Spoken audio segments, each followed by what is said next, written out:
Hello, I'm Bay Mud. These are my hands, and here is my trusty Novation Circuit Rhythm. Today we're going to look at how and why I made an entire remix solely on this quirky little sampler. But first, here's a short snippet of the finished track.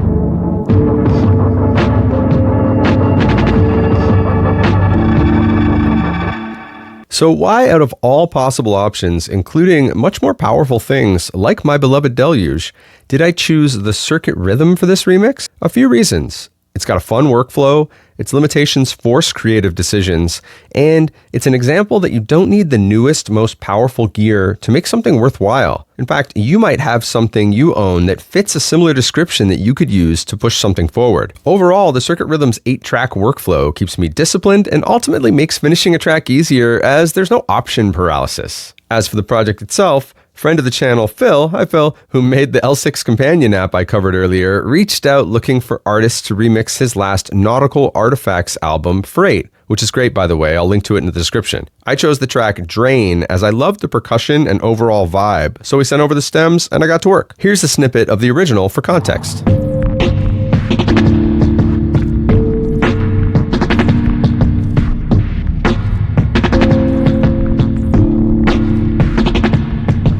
In my case, I took the stems into Reaper and started combing through them to find spots of interest before sampling them into the rhythm. Sure, it may have been faster or even easier to just stay in the DAW for a project like this, but I'm more inspired by the tactile, hands-on feel of hardware, so here we are. Basically, I started by finding a tempo that seemed right for the overall song, inputting that into the rhythm, and then selecting a bar or two of a particular stem to sample. In the sample record screen, I chose an empty slot, selected threshold recording, so it only starts when it hears audio coming through, then set fixed recording length to match the loop I wanted. Pressed record on the rhythm and then play in Reaper, and the rhythm did the rest.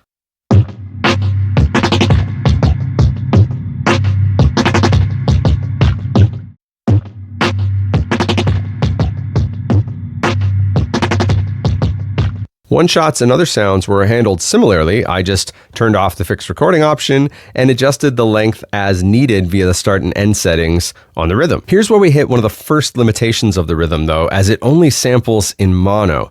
It's a shame to lose some of Phil's lovely stereo processing, but we can use things like panning and effects to bring back some of that stereo manipulation later. In the end, I grabbed more than I needed as I wanted to give myself options, but I also knew I only had 8 tracks to work with on the rhythm, and I wanted to save at least one of those for some resample mangling, which we'll get to. Here are most of the samples I ended up using, starting with some melodic one-shots, the main drum groove in variations,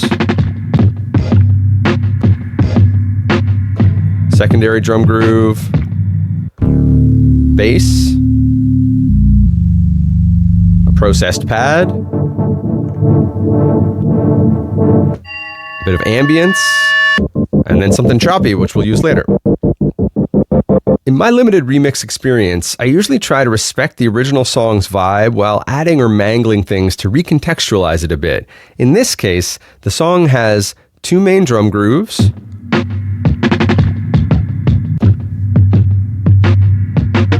and I was initially inspired to see what happened when they got played together at the same time, so I started there. The rhythm also has nice filtering and distortion options, so I'm using those to give it a bit of grime. And we can add some effects for some stereo width.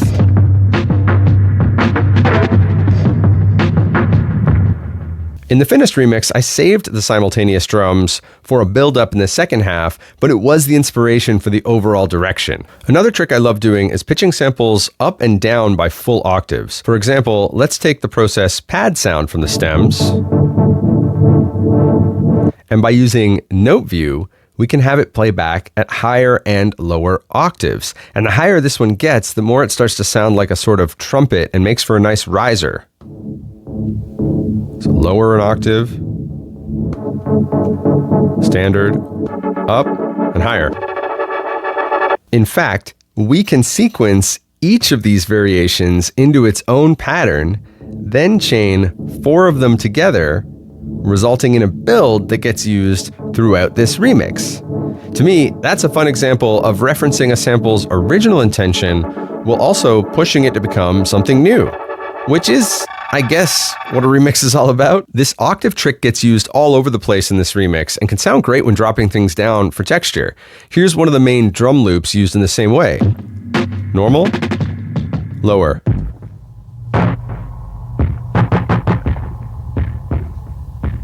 Using these elements together resulted in some nice transitionary movement.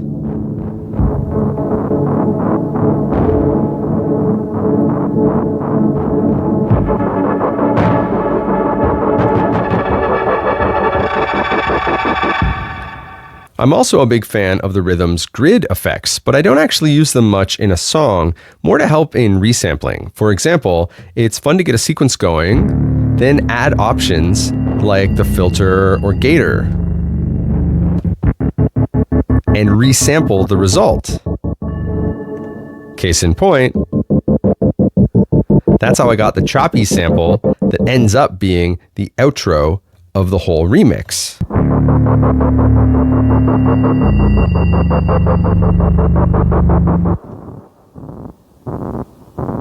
In the end, my 8 tracks broke down as follows: the main drum groove and all its slight differences, that lead melody sequenced in different patterns at different speeds, the secondary drum groove with added distortion and filtering, the song's bass, an atmospheric pad lifted from the stems, the processed pad sequenced to go up octaves as a riser, slowed down version of that secondary drum groove to add texture, and the choppy grid effects resample also sequenced in different octaves for increasing tension. Here's what it sounded like when all 8 tracks came together for one scene.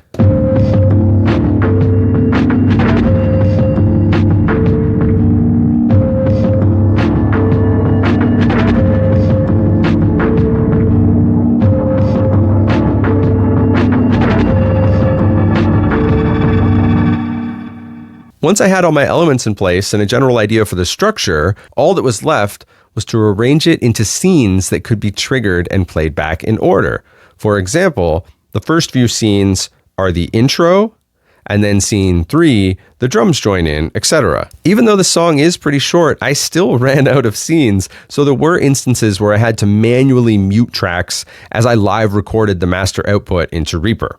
After a billion attempts to get the take that I wanted, I sent 2 versions to Phil, one with minimal post-processing and lots of headroom in case he wanted to master all the tracks together, and another already mastered and ready to go. So where can you hear the full remix? That's coming soon to the Nautical Artifacts Bandcamp page, which I'll link to in the description, and proceeds will go to an as yet undetermined charity. I'm told there may also be a limited cassette release. I'll update the description and pin a comment when it's all set, but I wanted to do this video now before I move on to other things and forget how I made this. In the end, I always have fun using the Circuit Rhythm, and it's also an important reminder that using what you already own can be just as creatively rewarding as chasing the newest gear, which I'm also often guilty of.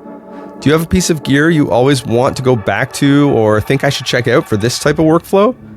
Maybe there are more Circuit Rhythm tricks you'd like me to explore in detail. Let me know in the comments. Here's a bit more of the final remix of Drain to close things out. Thanks for watching.